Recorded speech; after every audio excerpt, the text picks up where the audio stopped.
I needed to do a little earlier than planned today. Why did it zoom in again? If you're watching the video of this, it was fine, and then it suddenly zoomed in really close, and then it gets all pixelated.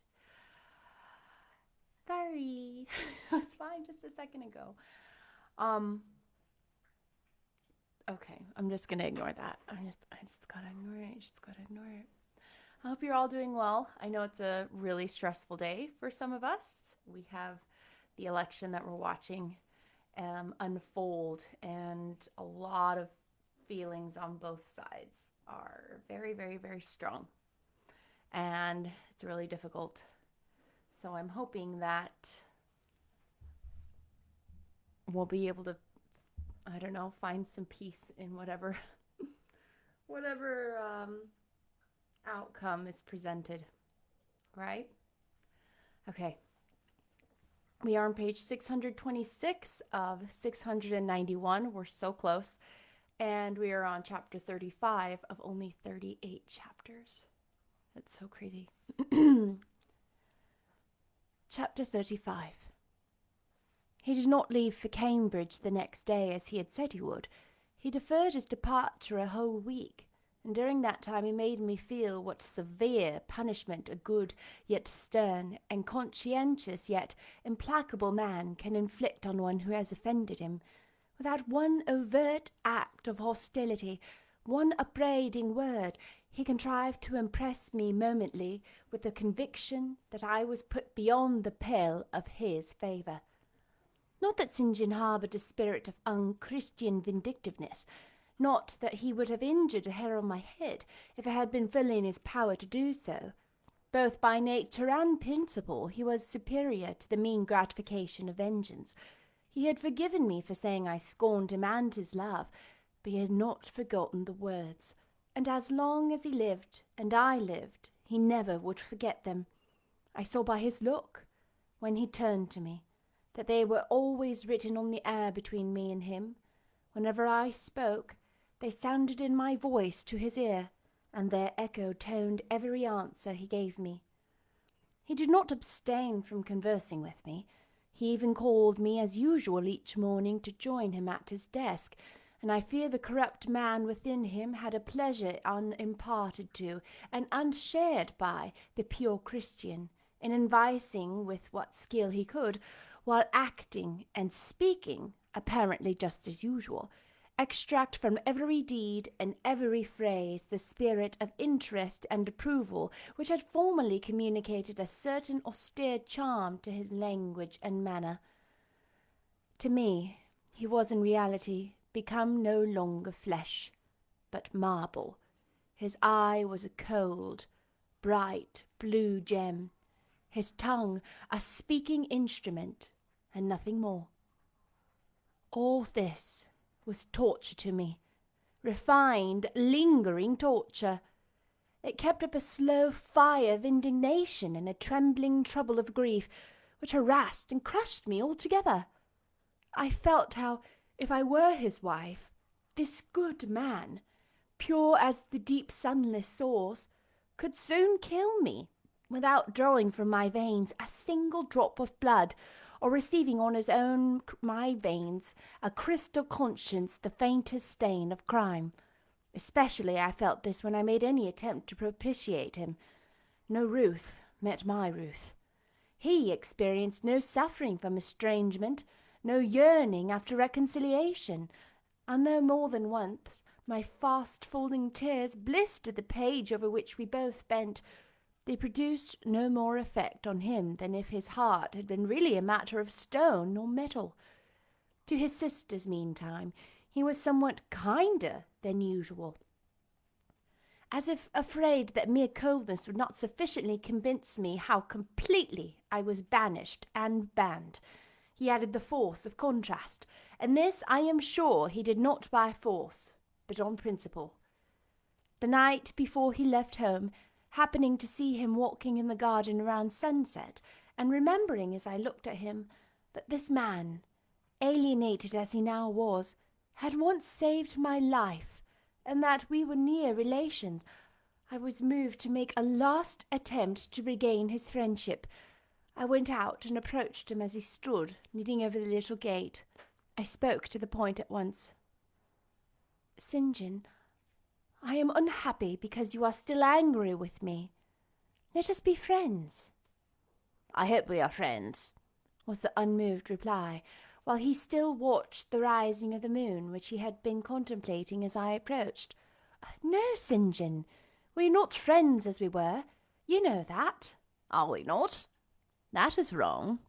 For my part, I wish you no ill and all good. I believe you, St. John, for I am sure you are incapable of wishing anyone ill, but as I am your kinswoman, I should desire somewhat more of affection than that sort of general philanthropy you extend to mere strangers. Of course, he said, your wish is reasonable, and I am far from regarding you as a stranger. This, spoken in a cool, tranquil tone, was mortifying and baffling enough. Had I attended to the suggestions of pride and ire, I should immediately have left him, but something worked within me more strongly than those feelings could. I deeply venerated my cousin's talent and principle. His friendship was of value to me. To lose it tried me severely. I would not so soon relinquish the attempt to reconquer it. Must we part this way, St. John? And when you go to India, will you leave me so, without a kinder word than you have yet spoken? He now turned quiet from the moon and faced me. When I go to India, Jane, will I leave you? What? Do you not go to India? You said I could not unless I married you. And you will not marry me? You adhere to that resolution? Reader, do you know as I do what terror those cold people can put into the eyes of their questions? How much of the fall of the avalanche is in their anger, of the breaking up of the frozen sea in their displeasure? No, St. John, I will not marry you. I adhere to my resolution. The avalanche had shaken and slid a little forward, but it did not yet crash down. Once more, why this refusal? He asked. Formerly, I answered, because you did not love me. Now I reply, because you almost hate me. If I were to marry you, you would kill me. You are killing me now. His lips and cheeks turned white, quite white. I should kill you. I am killing you. Your words are such as thought not to be used. Violent, unfeminine, and untrue. They betray an unfortunate state of mind. They merit severe reproof. They would seem inexcusable, but that is the duty of man to forgive his fellow even until 77 times. I had finished the business now, while earnestly wishing to erase from his mind the trace of my former offence. I had stamped on that tenacious surface another and far deeper impression. I had burnt it in. Now you will indeed hate me, I said. It is useless to attempt to conciliate you. I see I have made an eternal enemy of you. A fresh wrong did these words inflict, the worse because they touched on the truth. That bloodless lip quivered to a temporary spasm.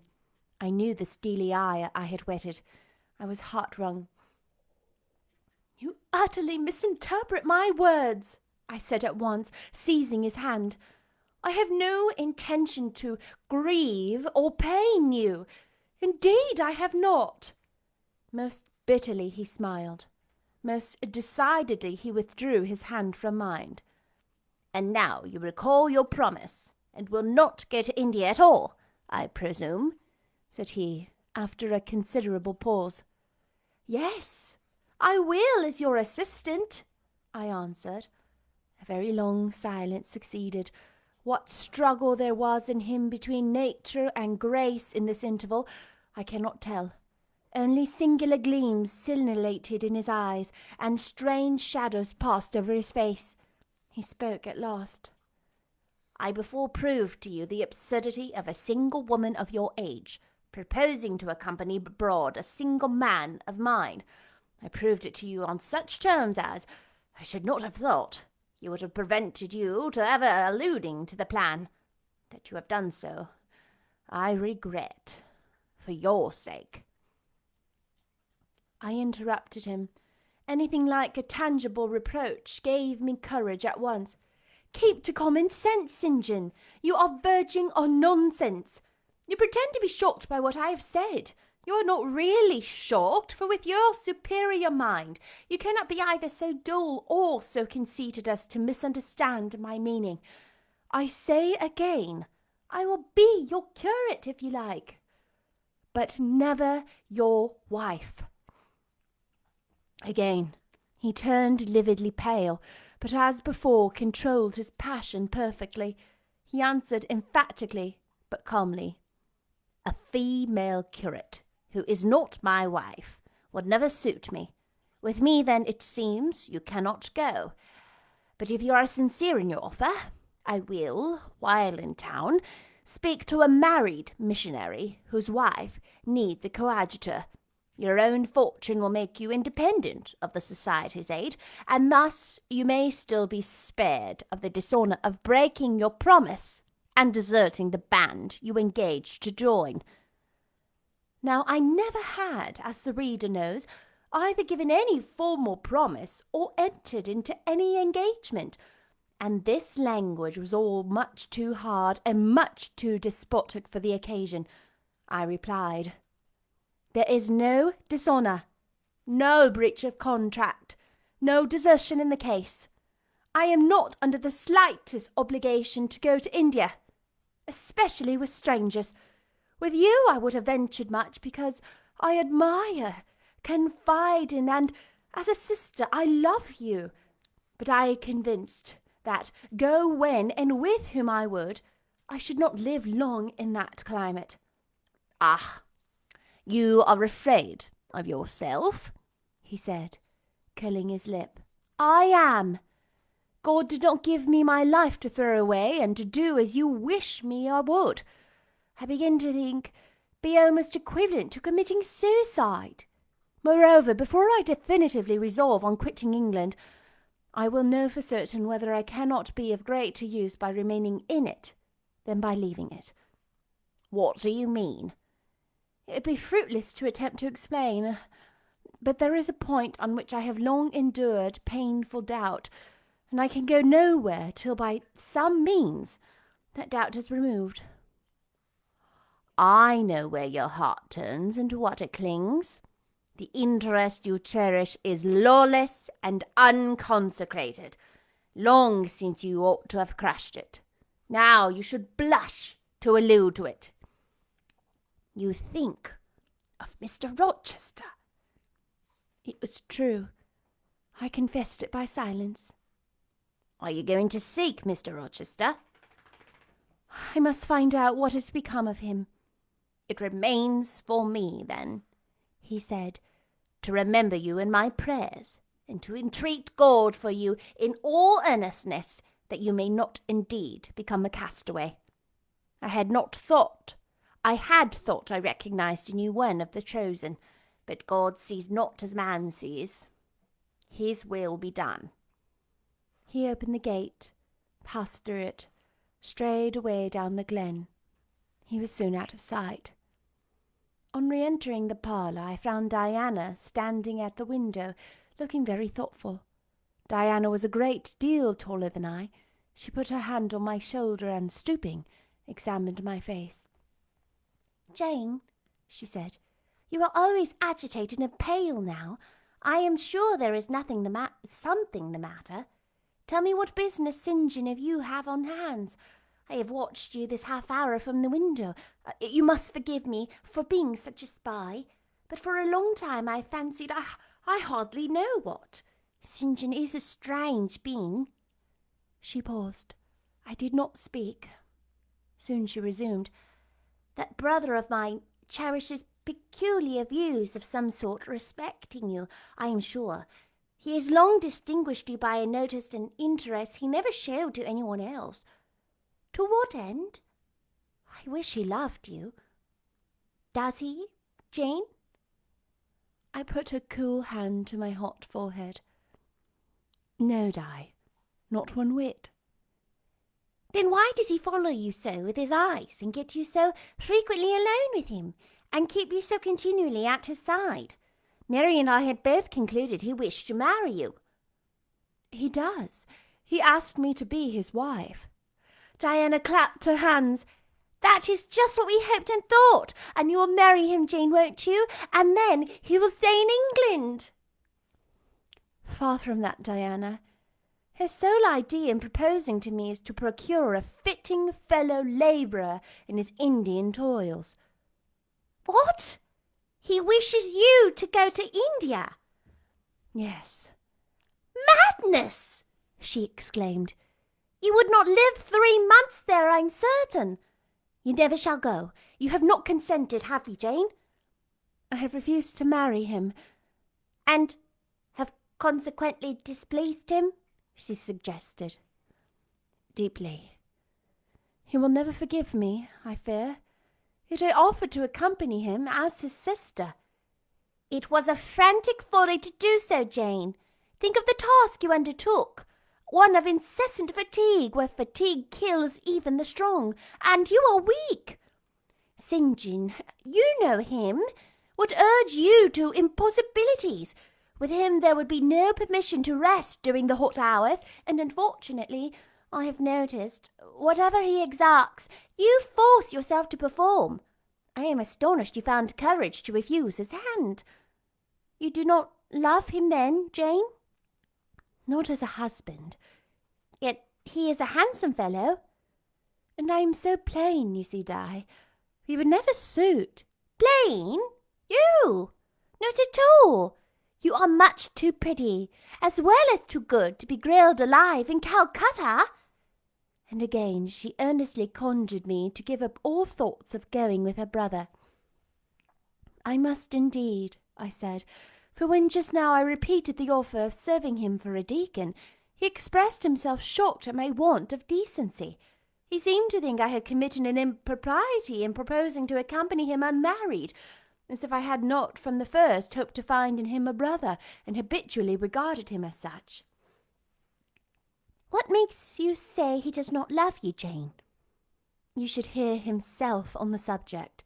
He has again and again explained that it is not himself, but his office he wishes to mate. He has told me I am formed for labour, not for love, which is true, no doubt. But in my opinion, if I am not formed for love, it follows that I am not formed for marriage. Would it not be strange, Di, to be chained for life to a man who regarded one but as a useful tool? Insupportable, unnatural, out of the question. And then, I continued, though I have only sisterly affection for him now, yet if forced to be his wife, I can imagine the possibility of conceiving an inevitable, strange, torturing kind of love for him, because he is so talented, and there is often a certain heroic grandeur in his look and manner and conversation. In that case, my lot would become unspeakably wretched. He would not want me to love him, and if I showed the feeling, he would make me sensible that it was superfluity, unrequired by him, and becoming in me. I know he would. And yet St. John is a good man, said Diana. He is a good man, and a great man. But he forgets, piteously, the feelings and claims of little people in pursuing his own larger views. It is better, therefore, for the insignificant to keep out of his way, lest in the progress he should trample them down. Oh, here he comes. I will leave you, Diana. And I hastened upstairs as I saw him entering the garden. But I was forced to meet him again at supper. During that meal he appeared just as composed as usual. I had thought he would hardly speak to me, and I was certain he had given up the pursuit of his matrimonial scheme. The sequel showed I was mistaken on both parts. He addressed me precisely in his ordinary manner, or what had of late been his ordinary manner, one scrupulously polite. No doubt he had invoked the help of the Holy Spirit to subdue the anger I had roused in him, and now believed he had forgiven me once more. For the evening reading before prayers, he selected the 21st chapter of Revelation. It was at all times pleasant to listen while from his lips fell the words of the Bible. Never did his fine voice sound at once so sweet and full. Never did his manner become so impressive in its noble simplicity as when he delivered the oracles of God. And tonight that voice took a more solemn tone, that manner a more thrilling meaning. As he sat in the midst of his household circle, the May moon shining in through the uncurtained window, and rendering almost unnecessary the light of the candle on the table, as he sat there, bending over the great old Bible, and described from its page the vision of the new heaven and the new earth, how he would wipe away all tears from their eyes, and promise that there should be no more death, neither sorrow nor crying, nor any more pain, because the former things were passed away. The succeeding words thrilled me strangely as he spoke them, especially as I felt by the slight, indescribable alteration in sound that in uttering them his eye had turned on me. He that overcometh shall inherit all things, and I will be his God, and he shall be my son. But, was slowly, distinctly read, the fearful, the unbelieving, etc., shall have their part in the lake which burneth with fire and brimstone, which is the second death. Henceforth I knew what fate St. John feared for me. A calm, subdued triumph, blent with a longing earnestness, marked his enunciation of the last glorious verses of that chapter. The reader believed his name was already written in the Lamb's book of life, and he yearned after the hour which should admit him to the city to which the kings of the earth bring their glory and honour, which has no need of sun or moon to shine in it, because the glory of God brightens it, and the Lamb is the light thereof. In the prayer following the chapter, all his energy gathered, all his stern zeal woke. He was in deep earnest, wrestling with God, and resolved on a conquest. He supplicated strength for the weak-hearted, guidance for the wanderers from the fold, a return, even at the 11th hour, for those whom the temptations of the world and the flesh were luring from the narrow path. He asked, he urged, he claimed the boon of the brand snatched from the burning. Earnestness was ever deeply solemn. First, as I listened to that prayer, I wondered at this. Then, when it continued and rose, I was touched by it, and at last awed. He felt the greatness and goodness of his purpose so sincerely. Others who heard him pled for it, but could not feel it too. The prayer was over. We took leave of him. He was to go at a very early hour in the morning. Diana and Mary, having kissed him, left the room, in compliance, I think, with a whispered hint from him. I tendered my hand and wished him a pleasant journey. Thank you, Jane. As I said, I shall return from Cambridge in a fortnight. That space, then, is left yet for you for reflection. If I listened to human pride, I should say no more to you of marriage with me. But I listen to my duty, and keep steadily in my first aim, to do all things to the glory of God. My master was long-suffering. So will I be. I cannot give you up to perdition as a vessel of wrath. Repent. Resolve, while there is yet time. Remember, we are bid to work while it is day, warned that the night cometh when no man shall work. Remember the fate of Dives, who has his good things in his life. God give you strength to choose that better part which shall not be taken from you. He laid his hand on my head as he uttered these last words. He had spoken earnestly, mildly. His look was not, indeed, that of a lover beholding his mistress, but it was that of a pastor recalling his wandering sheep, or better, of a guardian angel watching the soul for which he was responsible. All men of talent, whether they be men of feeling or not, whether they be zealots or aspirants or despots, provided only they be sincere, have their sublime moments when they subdue and rule.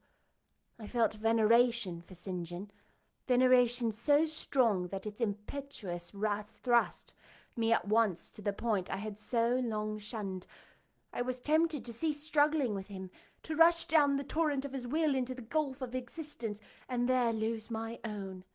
I was almost as hard beset by him now as I had been once before, in a different way, by another.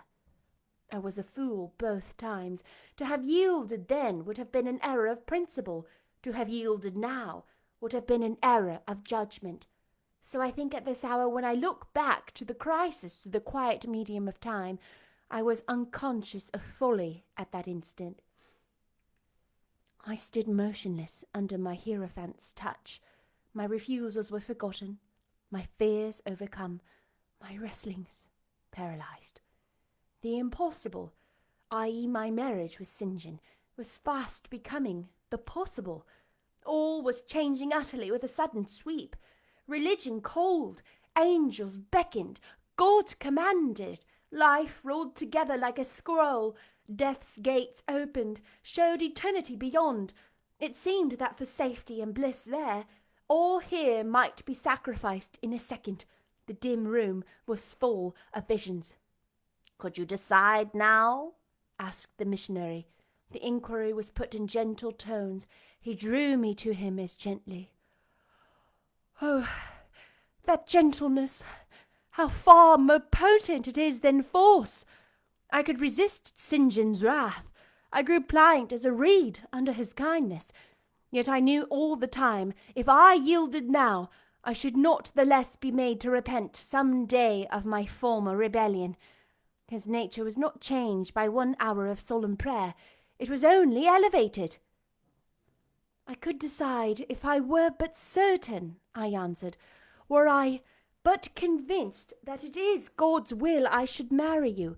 I could now vow to marry you here and now, come afterwards what would. "My prayers are answered!" ejaculated St. John. He pressed his hand firmly on my head as if he claimed me. He surrounded me with his arm, almost as if he loved me. I say almost. I knew the difference, for I had felt what it was to be loved. But, like him, I had now put love out of the question, and thought only of duty. I contended with my inward dimness of vision, before which clouds yet rolled. I sincerely, deeply, fervently longed to do what was right, and only let show me the path. I entreated of heaven.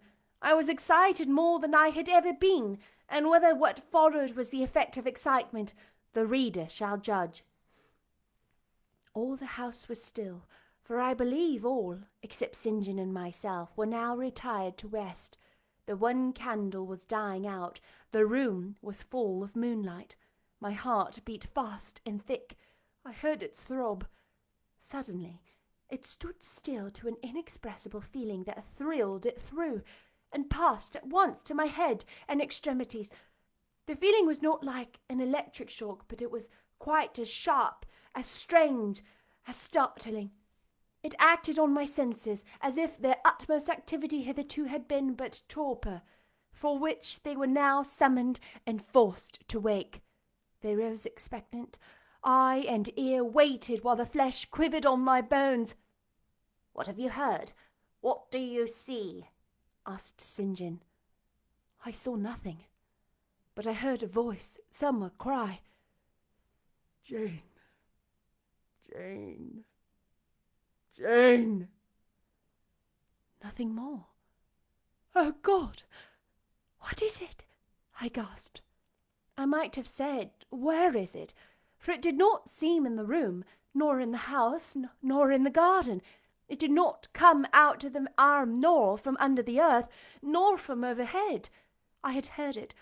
Where or whence, forever impossible to know, and it was the voice of a human being, a known, loved, well-remembered voice, that of Edward Fairfax Rochester, and it spoke in pain and woe, wildly, eerily, urgently. "I am coming! I cried. "Wait for me! Oh, I will come!" I flew to the door and looked into the passage. It was dark. I ran out into the garden. It was void. "Where are you?" I exclaimed. The hills beyond Marsh Glen sent their answer faintly back. "Where are you?" I listened. The wind sighed low in the firs. All was moorland, loneliness, and midnight hush. "Down, superstition!" I commented, as that spectre rose up black by the black yew at the gate. "This is not by deception, nor thy witchcraft. It is the work of nature. She was roused and did no miracle but her best." I broke from St. John, who had followed, and would have detained me. It was my time to assume ascendancy. My powers were in play and in force. I told him to forbear question or remark. I desired him to leave me. I must and would be alone. He obeyed at once. Where there is energy to command well enough, obedience never fails.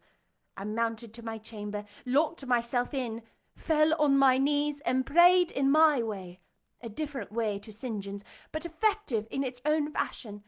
I seemed to penetrate very near a mighty spirit, and my soul rushed out in gratitude at his feet.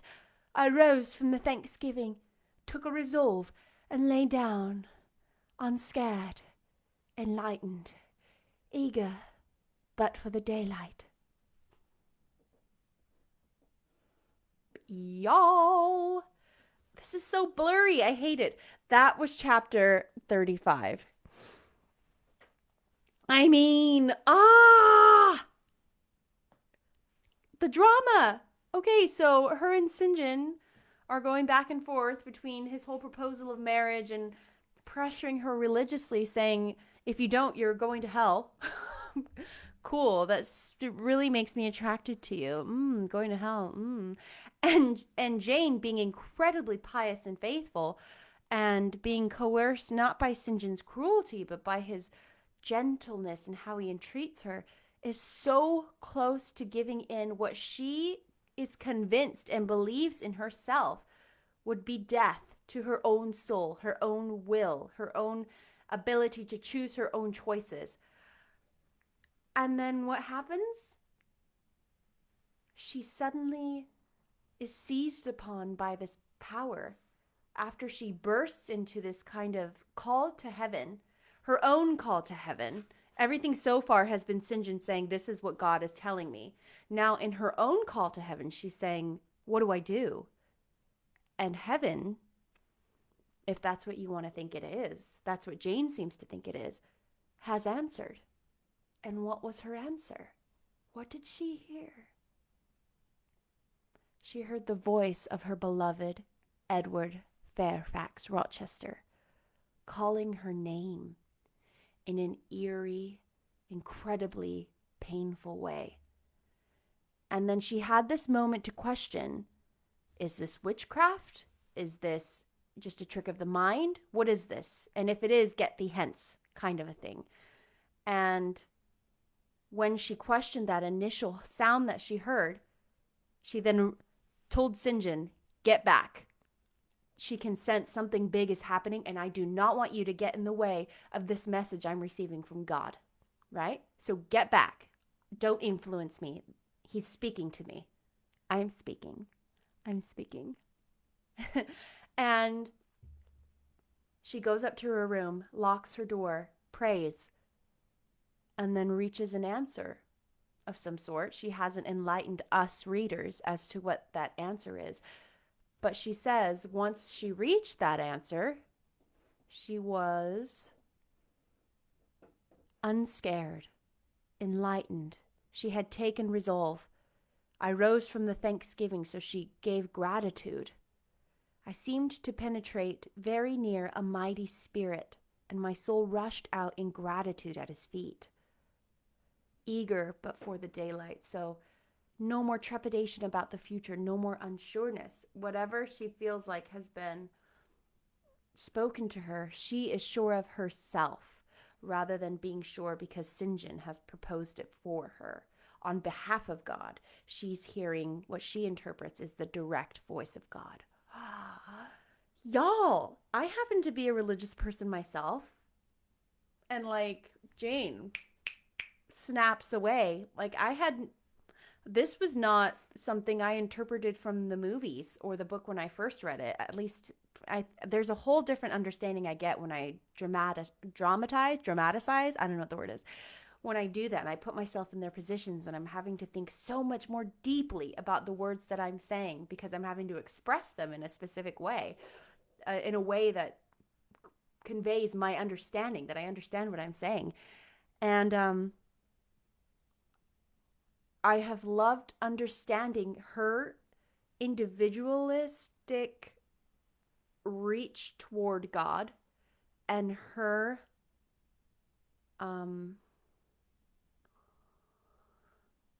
how do I say that?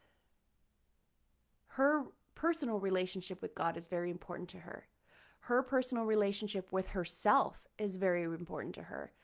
And she will not be told by anybody, not by St. John, right? Who is religiously someone who represents, God to the fold to her in some way as a pastor. Not even by someone she so deeply loves. Not even when it was Edward Fairfax Rochester. Even then, she would not give into temptation, right?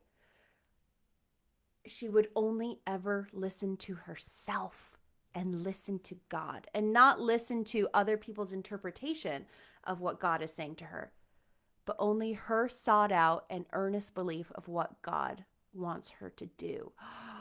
Jane, like, religious hero, did not expect. Thank you. We are heading into chapter 36 of 38. Crazy. 38 is the conclusion, so it's like a wrap up. So it's part of the story, but it's not really part of the story. So really, we're on the second to last chapter, the grand finale. Here we go. You're going to love it. I'm going to perform it to the best of my abilities. If this is something you listen to and enjoy, I would really appreciate you sharing it. All my friends are probably like, okay, I've seen enough of this. I've probably reached all the Jane Austen, Charlotte Bronte, fans that I personally know. If you happen to know any and would like to share this podcast or these videos with your friends, I would greatly appreciate it. And I appreciate you. And I hope that I have been a nice distraction in this time of a lot of difficulty, a lot of struggle for a lot of people. I will see you tomorrow with chapter 36. 36? 37? I already can't remember. 36, I think. You don't want to miss it. Bye.